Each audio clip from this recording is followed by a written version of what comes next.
6 p.m. Pakistan Standard Time. Assalamu alaikum.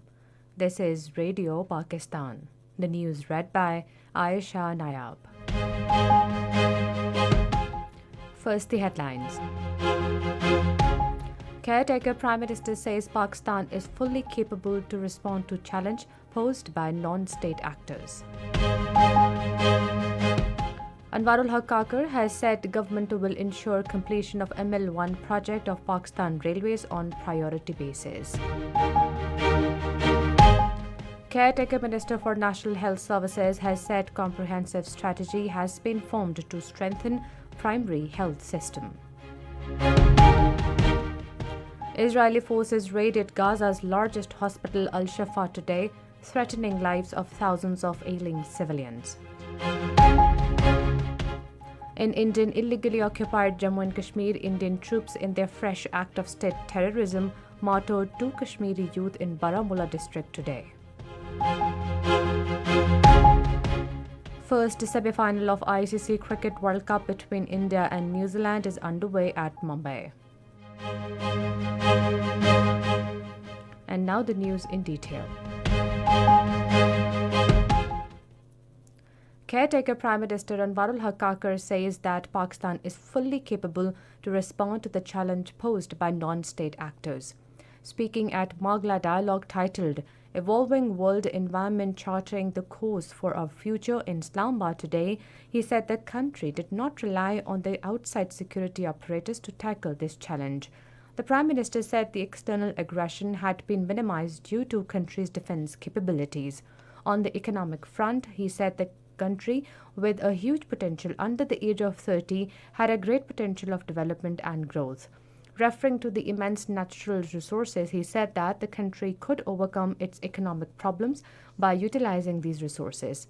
Highlighting the potential of connectivity and benefits it can occur to the region, the Prime Minister said the main impediment is the unresolved Kashmir dispute, which needed serious attention. He stressed the further resolution of lingering dispute as per the aspirations of Kashmiri people. He said resolution of disputes, including Kashmir, is necessary for normalization of relations between Pakistan and India. Voicing concern over the challenge posed by Hindutva, the Prime Minister said the ideology was specifically targeting the religions of Islam and Christianity. Addressing the Magla Dialogue, President Dr. Arif Alvi urged the world powers to come forward and play their due role for global peace. He said the world needs a unified approach to save humanity from the violence.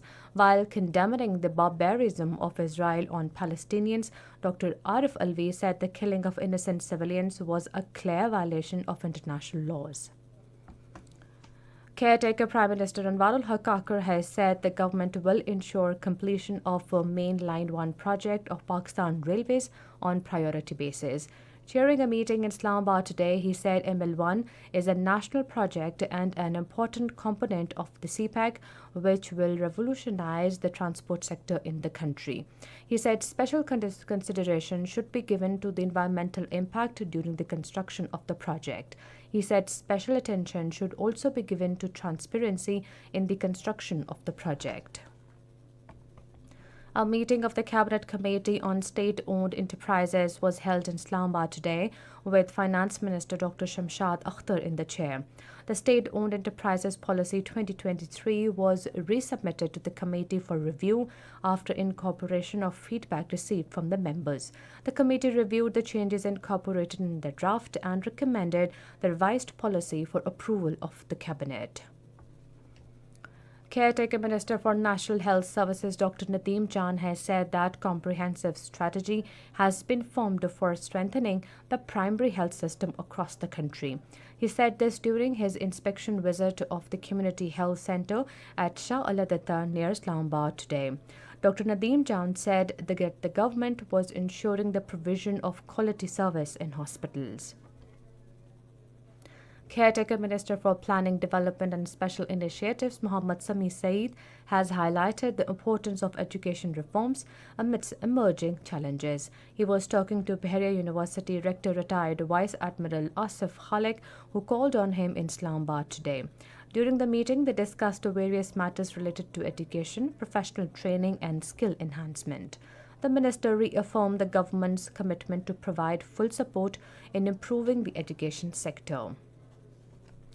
Repatriation of illegal foreign nationals, including Afghans, to their homeland is continuing. Thousands of Afghan nationals are returning to Afghanistan via Torkham and Chaman borders on daily basis. Apart from other measures for the dignified return of Afghans to their country, transit camps equipped with all facilities have been established in various districts of their temporary accommodation. This is Radio Pakistan.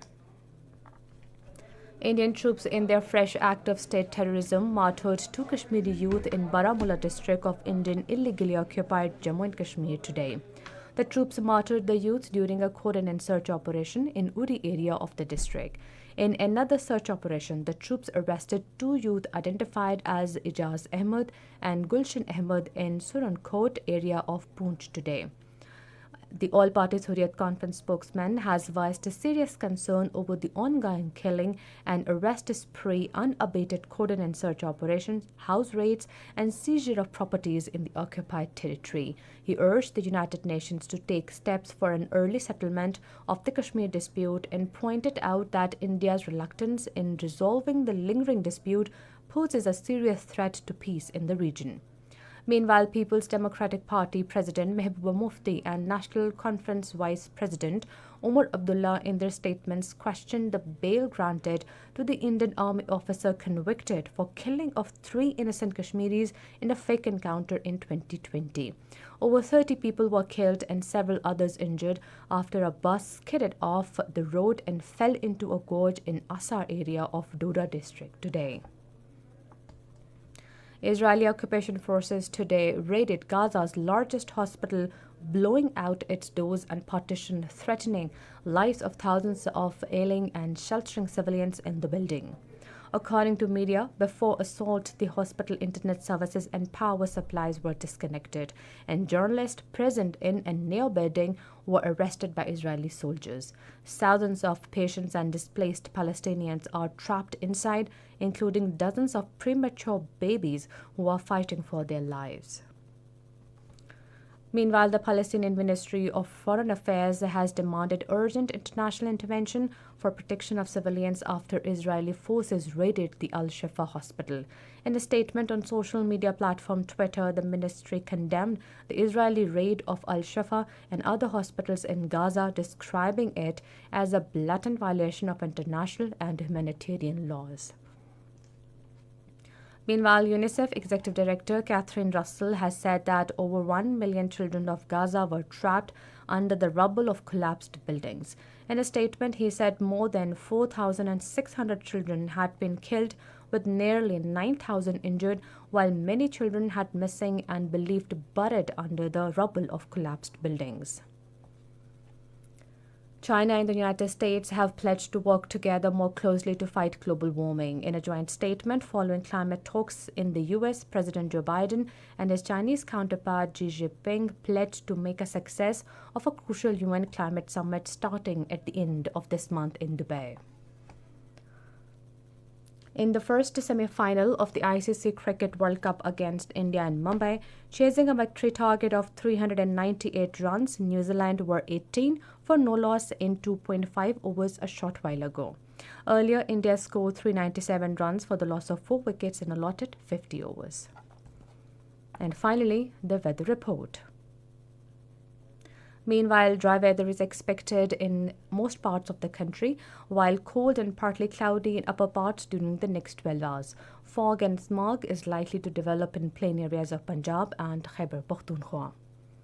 And that is the end of the news. For more news and analysis, log on to our website radio.gov.pk and also watch live video streaming of our bulletins on the link facebook.com/Radio Pakistan News Official.